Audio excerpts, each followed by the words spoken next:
Thank you, Corla. I'd like to ask the Minister for Communications, Climate Action and Environment his views on whether enough is being done by Ireland to tackle climate disruption, if he will set sectoral targets to reduce emissions, and his plans to tackle climate disruption. I think, as I was saying to Deputy John Curran there, the position as of today is that cumulatively we will have missed our 2013 to 2020 targets by 5%. Before the crash, or years after the crash, we looked grand, but once the recovery started, we started to go seriously off track. But the more worrying thing is that starting in 2020, we will be 95% off the starting point we should have started in 2020. We will be 1 point down on 2005 emissions. We were supposed to be 20. So that's a bad starting point for the period 2020 to 2030, and that's why the government have given me a sanction to go and draw up a whole of government approach. I agree with you. I think we will have to set sectoral targets, and that will be difficult because there are all sorts of different sectors. You have the public service itself, which I believe should be leading by example. You have commerce, you have industry, you have agriculture, and then on the more domestic side, you have waste, you have transport, you have energy, you have residential. So each of these sectors will have to make a contribution. Now, obviously, the most effective contribution from different sectors will depend on the ease with which they can adjust and the cost of that adjustment. But I believe you're right in the suggestion in your question. We need to firstly identify targets across the sectors and the sort of policy tools that would deliver those targets. So there will be an element of, I suppose, trying to work out what are the most effective tools and what targets, therefore, can we realistically expect to achieve. But we need to set stretch targets in every one of the sectors that I mentioned. Neville.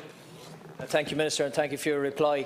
As I said from the outset, we do need to set these targets, but these have to be achievable and tangible targets that the departments can buy into, and also obviously have an overall measure to get to where we want to get to.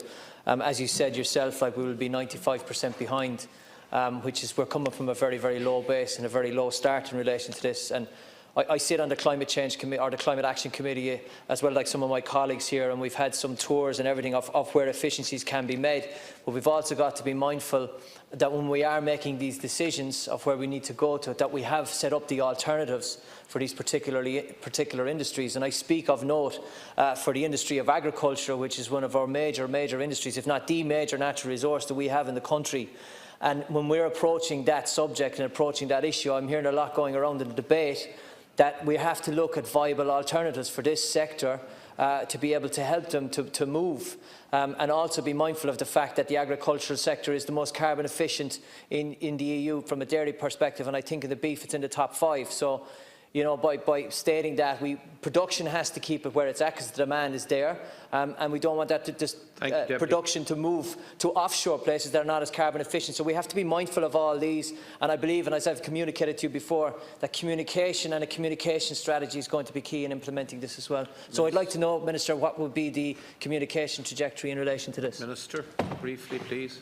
This is a tricky area. I mean, clearly, the Teagasc have indicated that potentially there's 9 million tonnes that could be achieved in carbon reductions in agriculture, and they've looked at better farming methods, sequestration through forestry and other methods, and biofuels. So, if you like, there's theoretical potential there. It is how we get that, though, how we actually capture that potential.